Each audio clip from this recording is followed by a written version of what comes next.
Nyirangarama akandi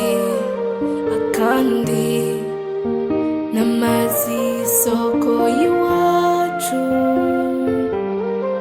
akandi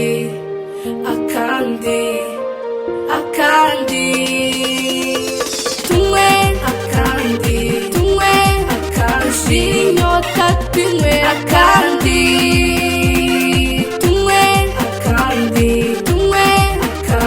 inyota tunywe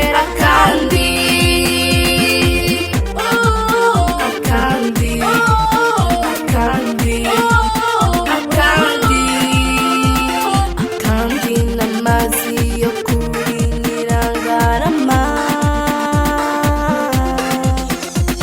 akandi n'amazi yo kuri Nyirangarama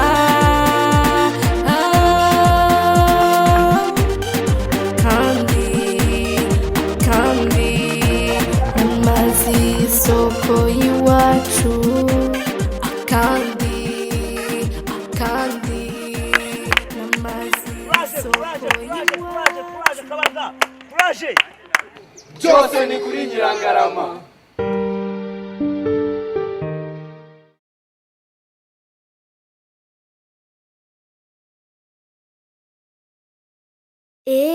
mbega icyanga akarabo ni biswi ya Nyirangarama akarabo ni biswi ya Nyirangarama akarabo ni biswi ya Nyirangarama.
Yitwa Emeline Rwasina Jari arakoze cyane. Niyo nakubwiraga kubatsinze abagabo bakoze amafumaratoni batatu mbere batsinze base bakane kuri secretary batatu ba mbere ndetse n'abatatu ba mbere mu bakobwa nabo batambuke.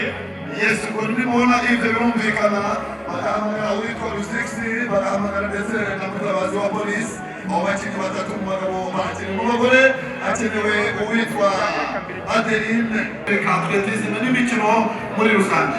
Birumvikana reka dushimire ibitangazamakuru biri muri radiyo n'isi BTN Flash nayo irahabaye Sarusi nayikubwiye RBA Kiti Radio Igihe n'abandi.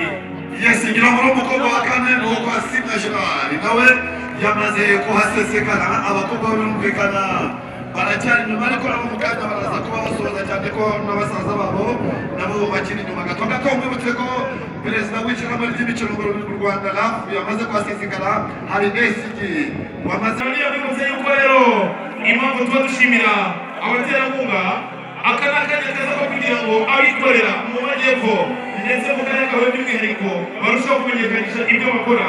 hari ababitanze rero dushimire akarere ka Huye gukora amarushanwa mpuzamahanga cyane ko umwaka nta munaniro ariko ibyo bintu bavuga ngo buri kongera ibihe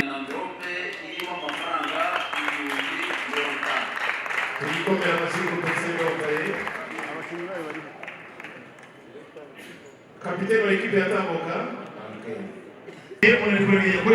yes ni ugushaka uburyo bagabanya ibihe ku minota isabwa kandi ari imikino y'isi iteganijwe iya cross-country cyangwa se ibirometero 10 birukanka ahantu hagenda haruhije harimo amazi imisozi ibyondo kandi u Rwanda rugomba kwitabira Ngoma bakomeza kuri Jenoside Memory bakomeza ku kigo nderabuzima cya Huye bakomeza kuri Ngoma Primary School bakomeza kuri hafi Yego rero reka tubwire n'abakinnyi bakinnye mu mikino bitandukanye birimo volley, basket, koga n'indi mikino. Abitwaye neza rero nibo tugiye guheraho, tugiye guhera ku mikino iyo ya pre-event, hanyuma tuze ku gikorwa cy'izina cya half marathon cyagenze neza uyu munsi. Ikipe ya mbere yitwaye neza mu bahungu ni umukino wa volleyball, ni groupe scolaire officiel Dr. Tubakomera amashyi igende neza bafata ifoto y'urwibutso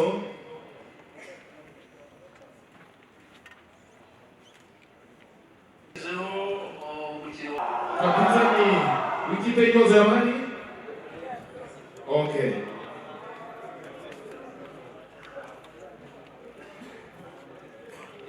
ntabwo ari igikombe gusa, igikombe cyerekejwe n'ibaruwa iri mu 50. imwongere muri za mashyi dushimire Felix Foto ntabwo ari igikombe gusa hari na envelope y'ibihumbi 50 urumva ko Felix Foto ikomeje kudabariza ibihembo rero twe twagerageje gukusanya kwegeranya muri no mikino ya pre-event kugira ngo irimo amafaranga 90,000. tumukomera amashyi kandi tumubwire ngo courage. Wabaye wa gatanu ni Ibishatse Angelique wo muri club ya APR yakoresheje isaha imwe iminota 26 n'ibice bibiri. Nawe bamushyikirije envelope irimo amafaranga 120. Tumukomera amashyi.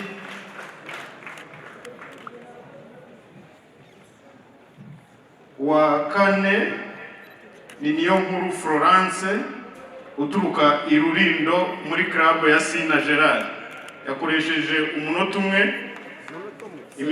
isaha imwe iminota 25 n'ibice bitandatu. Nawe ashyikirijwe envelope irimo amafaranga 150. Tumukomera amashyi nawe.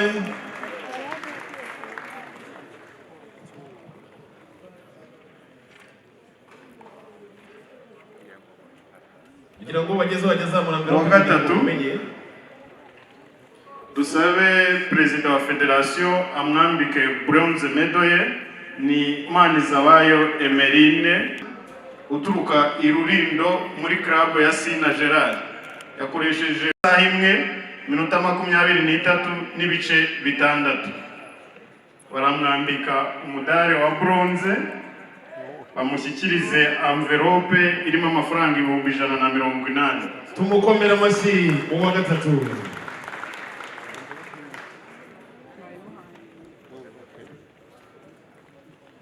Uwabaye uwa kabiri ni Yankurije Marite aturutse mu karere ka Rwamagana yakoresheje isaha imwe iminota 19 n'amasegonda 59.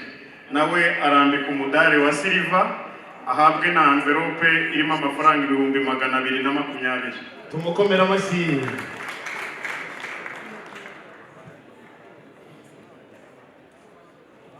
Wabaye wa mbere watsinze iri rushanwa yitwa Musabyeyezu Adeline muri club ya APR yakoresheje isaha imwe iminota 17 n'amasegonda 39. Arambikwa gold medal ahabwe na envelope $250. Murakoze. Amazina yanjye nitwa Manizabayo Emeline naje mpagarariye club ya Sina Gerard. Nabonye umwanya wa gatatu. Marato ya kabiri nari nkinnye. Iyo ushize nabaye wa gatandatu ariko mu banyarwanda n'ubundi nari nabaye wa gatatu. yari Peace Marathon Kigali. Muri ekipe ya Sina Gerard ni ekipe nziza cyane kuko ni ekipe iguha buri kimwe, bakwitaho guhera ku mirire kugeza ku myambarire, bakamenya ubuzima bw'umukinnyi, agashya ubona akanozo akabanga, byose ni ibintu bigenda bitugereraho igihe umukinnyi ukabona bamuha motivasiyo cyane, ugasanga mu myitozo buri kimwe cyose ugasanga aragushigikiye, tukagira n'umutoza utuba hafi, umuganga. Ibi byose nibyo Sina Gerard yagiye adukorera kugira ngo ikipe ibeho neza, tubayeho neza cyane muri ekipe ya Sina Gerard. Ntabwo navuga ngo niko kazi konyine kuko kwa Sina Gerard hari ibintu byinshi byo gukora.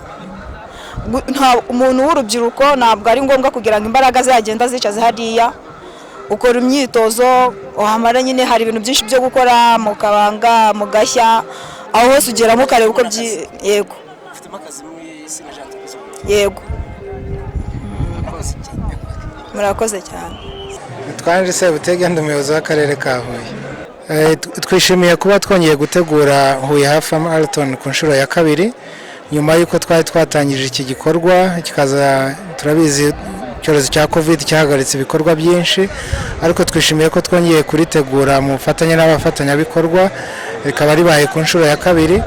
Nk'uko twabisobanuye, icya mbere kuba dutegura ibikorwa by'imikino ni ikigaragaza cyangwa se igisobanuye ko ubuyobozi bw'akarere ka Huye twifuriza abatuye akarere kawe n'abanyarwanda muri rusange kugira ubuzima bwiza.